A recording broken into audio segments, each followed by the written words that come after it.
Welcome to, well, really, how not to make a movie.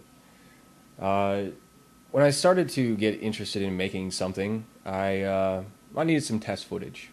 I needed something to start playing around with because I'd shot some stuff around but nothing really with any action, nothing really to experiment with camera angles and cuts and well visual effects of gunshots and bullet hits and all that kind of stuff. So things I learned from this, though, however, the first thing is plan ahead.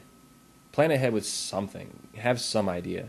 Because really, everything that we did was just kind of on the fly. I came to the guys with an idea. I'm like, listen, let's just shoot this gunfight sequence. I've been learning all this stuff. I need something to work with rather than just little 3-second images or whatever. And so beforehand, I'd shot a couple of things which I believe that TJ has on his Facebook or did. I can track him somewhere or find him somewhere. But I made this little clip of this little gunfight sequence. We were sitting around New Year's Day, actually, or New Year's Eve, and it's so ridiculous. It is absolutely just. It's like 10 seconds long. It's completely stupid, but it showed to me that okay, this is kind of possible. All right, I might be able to pull this off. And I shot this thing with TJ and him doing these palm thrust things where he's shooting there's gunshots coming out of his hands, adding a little bit of sound effects, and it's absolutely ridiculous, really. But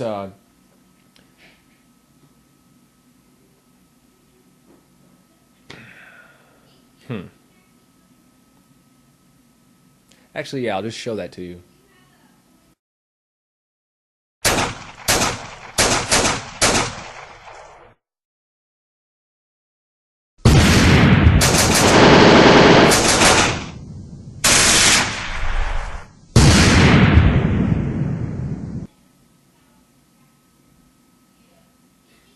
Okay.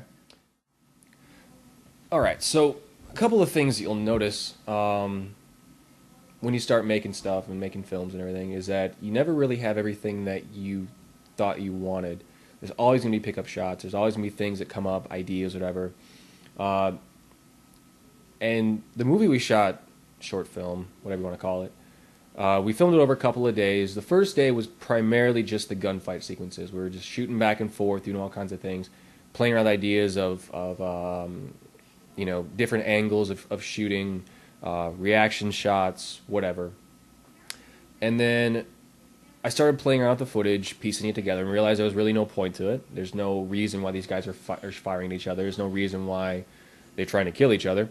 So I came up with the idea of them fighting over a remote. Stupid, yes, but effective, especially when you add in the fact that they're fighting over a National Geographic special about mourning elephants and Dawson's Creek. The challenge in that one was trying to find something that would be instantly recognizable from the very moment, and that stupid song by Paula Cole is pretty recognizable. So pieced all that together, shot all the remote sequence and everything, and I started piecing it all together, and it worked pretty well. I mean, there were some things here that, looking back, I would have done differently, obviously. Certain angles. One of the nice things that I found is that if you do a motion hit, for instance, on multiple shots of the firing sequences, one would fire, and I would quickly move the camera away. And this is actually a technique that I saw on a special feature for Once Upon a Time in Mexico, where they were shooting a bar scene with Salma Hayek. It's on the special features. It's really cool, actually. And they do an establishing shot of her, then they move away real quick, and they just blend the two shots together because she was shot on a completely different day. And so doing that gives you a little more freedom of creativity with shots that have motion like that, where I'd have a shot of TJ, he'd fire and do a quick shot over to wherever, and I knew I could take that blur and meld that blur with another blur firing towards Mike, even if it wasn't the exact same day. Made things a lot easier, actually, and gave me a little more freedom of where I could cut things, what shots I could use. because there were some shots that were just, well, quite frankly, unusable. They were out of focus, whatever. The lighting was horrible. But the lighting was horrible on the entire thing, and I fully admit that. So, a couple of quick things that I just want to mention about it. Thank you to the guys for messing around and being goofy and dumb for a couple of days. Yeah, here's a little tip: get your friends to do it, and they'll just kind of hang out and have fun with you. You know. All right, so resources. A really, really good resource is videocopilot.net. There's a guy named Andrew Kramer that runs it. Amazing tutorials on After Effects. It is, quite frankly, ridiculous how easy some of this stuff is if you put in the time to learn. Personally, my background is in design, Photoshop, graphic design, that sort of thing. And the nice thing about After Effects is that it's very, very similar to Photoshop. Obviously, they're both made by Adobe, but the layout and a lot of the functionality is similar to Photoshop and close enough that anybody who's played around with Photoshop or has a solid working knowledge of Photoshop will feel mostly at home in After Effects. Using editing tools and timelines and keyframes and that sort of thing, that you got to pick up obviously because you're not doing that in Photoshop. You're dealing with static images in Photoshop, but a lot of the principles are the same. A lot of the approach to it is very similar. So check out that site. Amazing, amazing stuff, and also some very, very good cheap stock resources.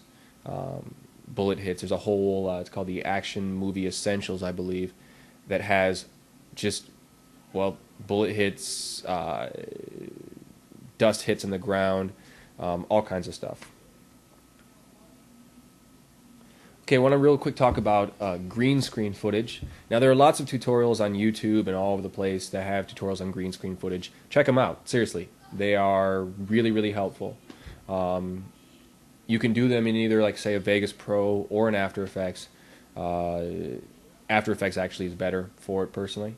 But there is some stuff you can do, some stuff in Vegas that does work.